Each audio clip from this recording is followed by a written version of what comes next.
is real. Listen. On this episode of Curious Explorers, it's all about shadow figures. Everyone, welcome to another episode of Curious Explorers. I'm Traci Stein here with the Kathy A. Kelly, proprietress of the Paranormal Museum in amazing Asbury Park. It is hotter than Hades here in the Northeast, so it really does lend to the ambiance of anything spooky that we will be talking about today. Kathy, since you are taking the lead on this episode, what will we be talking about today? So today we're going to be talking about shadow figures. I have a lot of people that come into the shop and they come in and they talk about their experiences. And a lot of times they will describe the experience that they're having as having seen a shadow figure. And of course, that's very interesting. And it's interesting on lots of different levels, but it got me thinking about what exactly are shadow figures, shadow people. And I started delving into different cultures and shadow figures in different cultures. And I started to wonder whether or not we are kind of using it as a blanket phrase in contemporary pop paranormal phenomena for anything that is just kind of shadowy. And I realize that sounds like, yeah, well, if it's shadowy, then it, maybe it's a shadow figure. But in other cultures, there are very strict definitions for what shadow figures are and for what shadow figures, for what they're actually capable of doing. And so I decided to do a little bit of research into different cultures. And I also wanted to talk about how we almost exclusively think of the phenomena as negative. And I think that that's because people are afraid. And if they're afraid of something, they implicitly or immediately think that it's negative. I mean, I know in my experience, I do.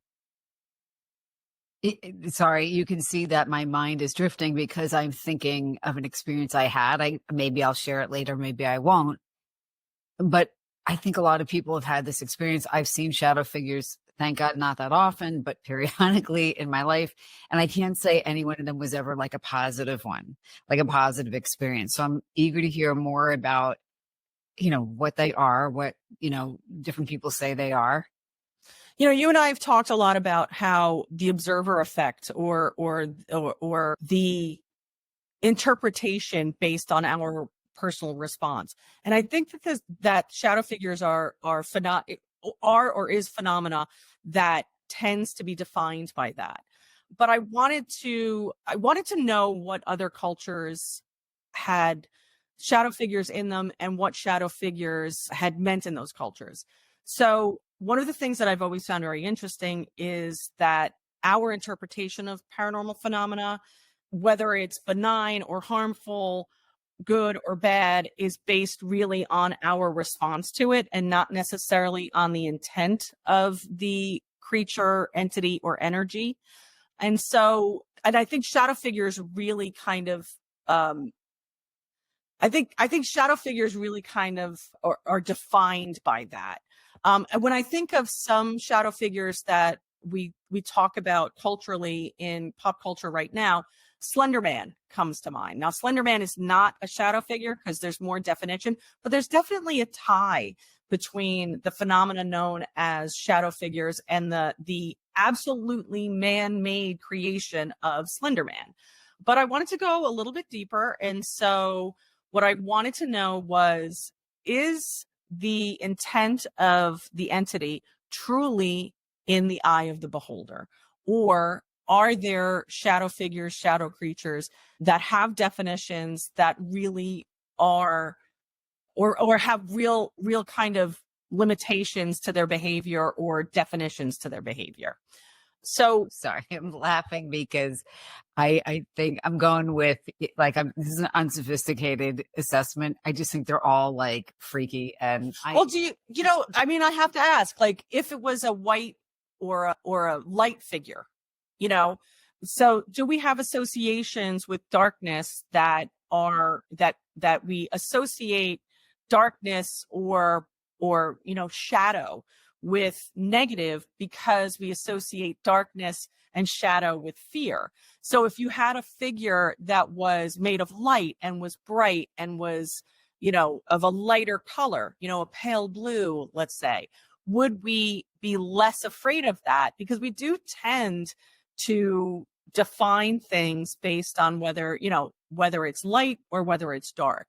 And we tend to break down good or bad, benign, malignant along those lines as well. So, and that's something that I think is interesting, and we also tend to use certain words that I think are defining words like angelic, demonic,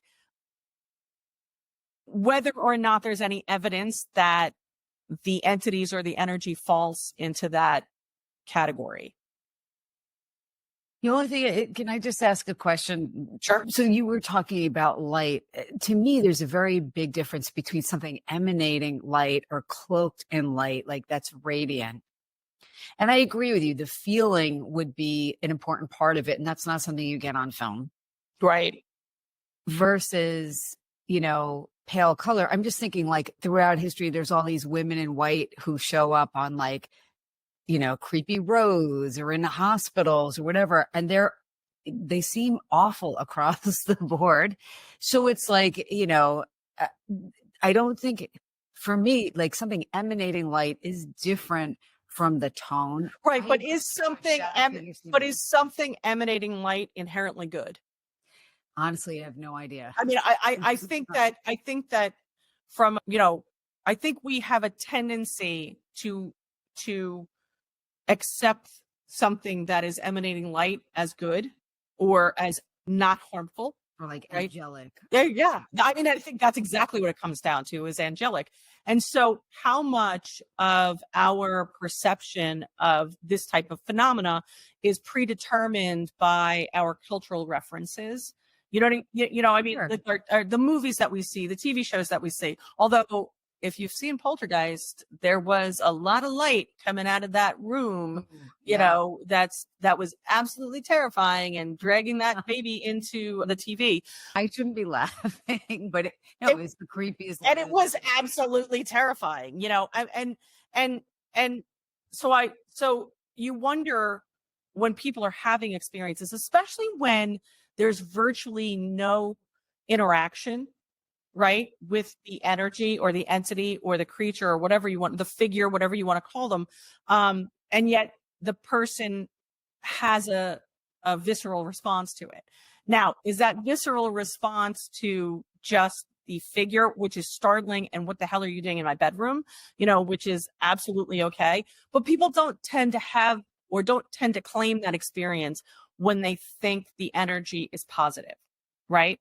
So, and listen, across the board, there's very few cultures that look at shadow figures and say that they're positive, right?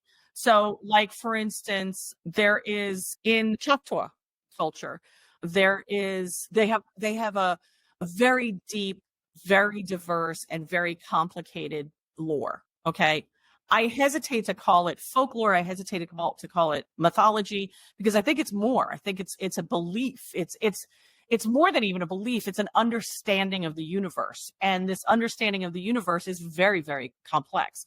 They have shadow figures. They have many different shadow figures, and they're considered trickster spirits.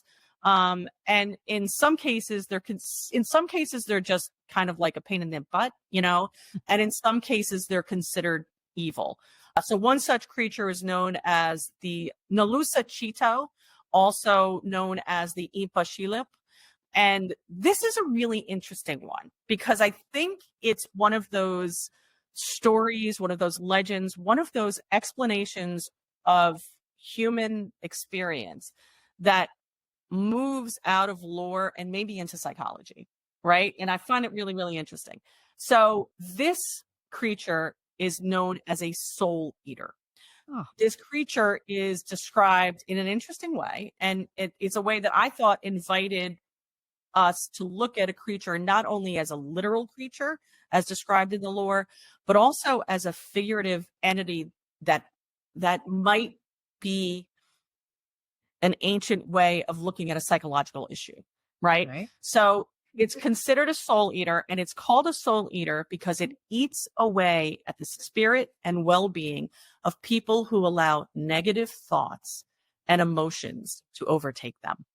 Now, I thought that was fascinating, right? And I thought that that was fascinating because, yes, you're talking about a literal creature that they have a description of what this creature looks like, but also that it's a soul eater that, it's an explanation for how when people become depressed or people become, overtaken by negative thoughts, that it eats away at their spirit, which I thought was a really kind of complex and advanced definition of a figure like that. So I just have a question to make sure I understand. And also uniquely something you should answer. Yeah, I mean, my question is, I want to just make sure I understand. So they're saying that the soul eater shadow comes and gets you because you are feeling bad. That is the entryway, right? So it's not causing the negative. No, it's not causing the negative. Okay, so it's like you're grieving, you're, going through something difficult, or maybe dispositionally, you're kind of ruminative, or you're jealous, or you're angry, or you're, I wouldn't, and maybe grief isn't, but that's not really it was more described as kind of a willful negativity. You know what I mean? Like the soul eater like sniffs it out basically. Yes. And it takes advantage of it. It's an inroad, and then literally eats away at your spirit or your soul, which made you die. I'm not sure it went that far, but I would imagine. No. I don't think it was a physical thing. Like, I don't think they discussed it as a physical thing. I think it was just something that this creature, we're going to say creature, but it, symbolically, it does kind of mimic what negative thinking and, having very strong, willful negative thoughts can do to you. Imagine that it's jealousy. Imagine that it's anger. Imagine that it's, and then slowly but surely overtaking the person to where it eats away at, the soul or the goodness or the rationality of the person. So I guess what would be interesting to understand more is, are people assuming it's this phenomenon of this specific type of soul eating shadow person that is causing people to either decline mentally or emotionally or physically? Or, I guess my other thought is just kind of like, I don't know, just from a more kind of psychological perspective, like, yeah, like if you are really depressed, really angry, really anxious, really stressed, really fearful for a long time, it does change your physical state. It can cause or worsen physical health problems. I would imagine, based on what I read about this, and remember, this is from a very specific cultural folklore. Okay. That to me, it seemed like this would be an explanation for the decay or the mental decay or emotional decay of someone that someone perceived as being, having negative thoughts or having something overtake them. People seen this, right? But this, like, have people said, "Oh my God, I saw this." I'm sure they have. Okay. You know what I mean? I'm sure that they have. But this is like this culturally, they have. How I would describe it as like the families of jinn. Like, there's different structures of them, but I'm not sure that anyone ever said, "Hey, I saw that shadow figure and that's what that is," or if people, saw the experience and associated that with and I mean, this folklore is ancient. This folklore goes back, thousands of years. But that's just one, right? So that's one shadow figure. Now they have a whole kind of, a whole pantheon of shadow figures and this was the one that I chose because it kind of lends itself to the idea of this phenomena also explaining different psychological, as using this type of phenomena as a way of explaining psychological experiences, which kind of makes sense. Like if you remove the literal creature and you just kind of make it figurative, it kind of works. You know what I mean? It's a way of understanding something emotional or psychological that's happening in a world where the understanding of psychology didn't quite exist yet.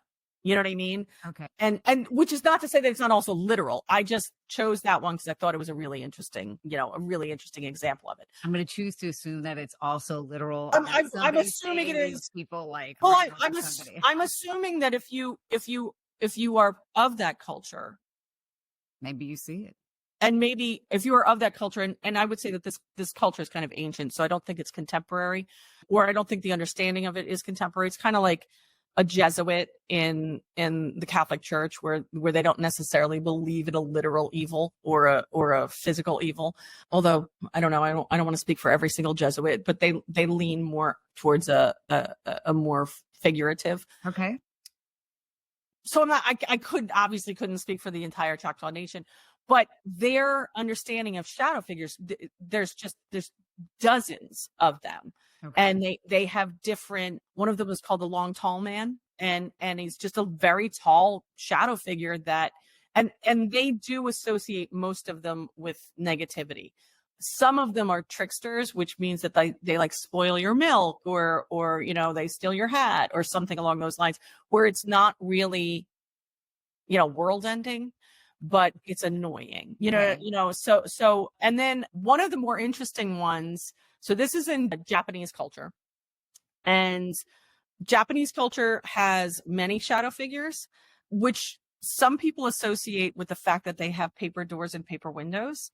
And because when the moon would shine through, it kind of lent itself to these shadows. And when they talk about a lot of the shadow figures, they literally talk about them being shadows on those surfaces. But I thought this one was really interesting. And it's specific to paper doors and windows. It's known as the Kageona. And if I have mispronounced that, and I am 100% sure I have mispronounced that, their figures. Right in. Yeah. Please alert me immediately. Please at me.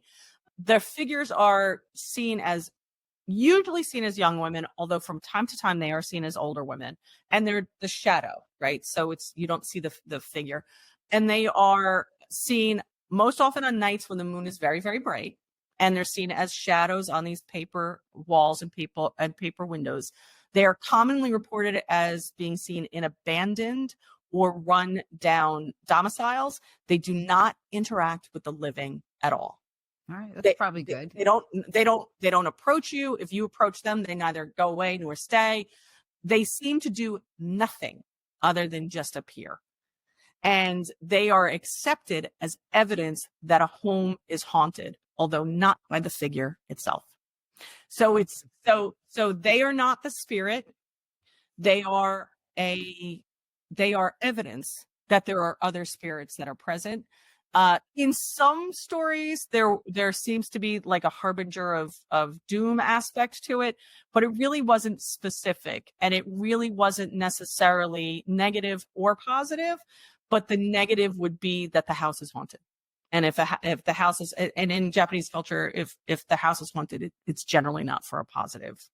It's not a visitation, or especially if it's an abandoned house. It's usually because there was some trauma that's associated with the house. So that's the Kageona, right? Which is a very specific shadow figure. So because I'm Irish, I had to go to Kathy Kelly's Irish. I had to go to Celtic. I had to go to Celtic folklore. So in Celtic folklore is as deep, diverse, and complex as, say, what we talked about with the Choctaw Nation. This is folklore that is similar to, say, Greek mythology, right? Where it's very intricate and it is thousands and thousands of years old. It is also unique to itself. So it's not a derivative of other cultures' folklore. But in Ireland, you have different stages of it, and one of the stage is the fairy stage or the fae stage, and that's something that they would have called them fairies as well. Fairies would not have been not like hee hee, they're not Tinkerbell. Yeah, they're not Tinkerbell. They're not, they're not the Keebler elf. They're very powerful beings that were very closely associated with nature and extremely powerful beings. In Ireland, they still refer to them as the good people, and that's so as not to piss them off. Right. So it's like you'd say, oh, let's not upset the good people because you don't want to upset them. So it's this liminal world where time is a little bit different, and you would approach it through fairy forts and different knolls and things like that. But in Irish folklore, you have essentially deities, and you have heroes, and you have demigods. And one of the demigods in the later fairy era in Celtic mythology was a creature, a figure, or a singular figure. So this wouldn't be a shadow figure. It wouldn't be one of many. This is a deity. There's one of this creature. Okay. And it was known as Dorcha. And Dorcha is essentially man of the night. He is a bad fairy, right? Some fairies are good, some fairies are bad. Most of them are neither or both. He would abduct people to bring them into the world of fae. And he would do so at night. He appeared as a very tall, large shadow figure. It was a huge fear that people had, that because you could be abducted as a child, but you could be abducted as an adult too, especially if you were kind of wandering down the many roads of Ireland. And if you've ever been to Ireland, you could absolutely imagine someone being abducted and taken off to fairy. Asking them why? Oh, for the same reason. Okay. Same reason. And also just, I think, to cause fear in the culture. Well, I mean, they would, according to the folklore, and a fairy could fall in love with a human. A fairy could be attracted to a human. A fairy could be angry with a human. A human might have disrespected the fairy ring. We have a tendency to think of fairies as being these light, as we talked, right? These kind of lighthearted creatures. That was not the case in Irish folklore. These were not beings to be screwed with. They were very, very powerful. They were deities. They were much stronger than humans, and they could subvert so much of human life. And so the idea of wandering down a dark road, especially before electricity, which, let's face it, in lots of Ireland did not come until the 1960s. I remember as a kid being in places where there was no electric light, and in the 80s. So you could imagine that it would lend itself to this kind of thing. And so if you imagine wandering down this dark road, and maybe there's stone walls on either side, and there's fields, and maybe there's forest, and maybe there's a small moon, and all of a sudden you see a 7-foot shadow across your path, you could well imagine that the fairies were real. They were coming to get you, and that's Dorcha. There are other chapters. I'm only laughing because it's sometimes terrifying. when I get nervous about something, I could start laughing, which is a very off-putting thing, but I'm just acknowledging it. I mean, I spent my youth. Sounds bad. And imagine that creature is appearing that way for that purpose, right? So literally, in order to cause you to react that way, because they could appear in any way that they want, according to lore, and choosing intentionally to scare the bejesus out of you, on a moonlit, road in rural Ireland in the 1860s. You could well imagine, or, the 1560s or whenever it was, you could well imagine. It would also be a way that, it would be a way to explain other phenomena as well. But, I have to say, I've spent a lot of time in Ireland as a kid, and I do think of it as being uniquely magical, like feeling uniquely magical. I'm not going to out a certain person who is in my life who claims to have seen a leprechaun, but this person is one of the most rational, down to earth, doesn't believe any of this baloney people. And when you push to shove, she'll just say, I said what I said. I saw what I saw. I said what I said, and I'm not going to defend it. I'm not going to do anything. But having been in Ireland, I could see how people could believe that. Well, now we have to do a road trip. I'll sign me up. Sign me up. But also, the stories of spectral beings, Ireland did lend itself to that the way I would imagine Middle America did, or any place that is extremely rural, and devoutly rural, and without a whole lot of like light pollution or noises. And I tend to trust people of a place when they claim to have an experience. That being said, the Irish also really love to pull your leg. So be very, very careful about that.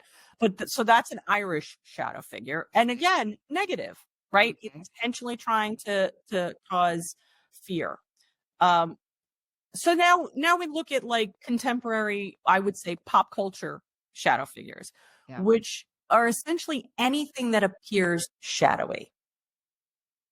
But when you say that, do you mean no features visible? It just seems to kind of absorb all light. No, you're defining it. But what I'm saying is Okay. people don't, right? So, and I'm going to use this based on probably the dozens of people that I've spoken to, or honestly, hundreds of people that I've spoken to over the last 15 or 16 years that have come in, and because they've heard the phrase shadow figure, which is used, I'm going to say indiscriminately, in a lot of the TV shows and a lot of the amateur investigators. And don't at me, amateur investigators. I love you. I'm an amateur investigator myself. But when you use, when someone comes to you and says, I saw a shadow, and you change, I saw a shadow to a shadow figure, you are defining something, and you are imparting upon what they've said a feeling or a sense of positivity or negativity, right? And so I've had lots of people that will come into the shop or come into the museum and say, my son saw a shadow out of the corner of his eye. And then over time, it has invariably become a shadow figure. And I do think shadow figures have a definition. And shadow figures are usually defined as having a roughly humanoid shape. So they look like a person, right? They may not have the strict, you might not see where the elbow is, but you see where the arms are. You see it kind of has a head, has shoulders, or it has that vague shape, and is darker than the darkness. Okay. Yes. So it is devoid of other features. So there is a flat blackness to it. There is something about it that seems to be absorbing light versus reflecting light, right? So, and I would say listen, in full disclosure, I have seen that. I have seen darker than the darkness.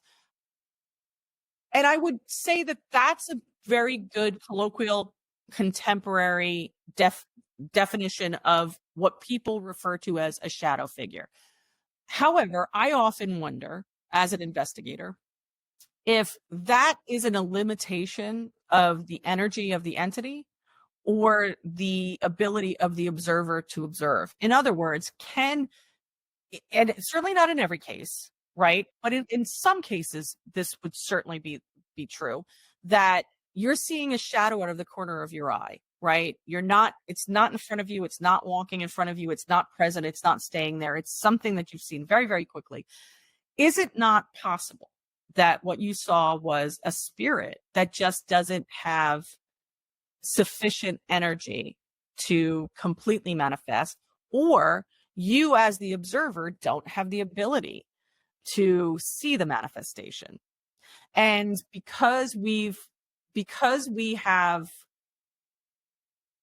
popularized this idea of a shadow figure or a shadow person, that a whole plethora of experiences are being shoved into that confined kind of space, where it's like, because I saw a shadow, it was a shadow figure.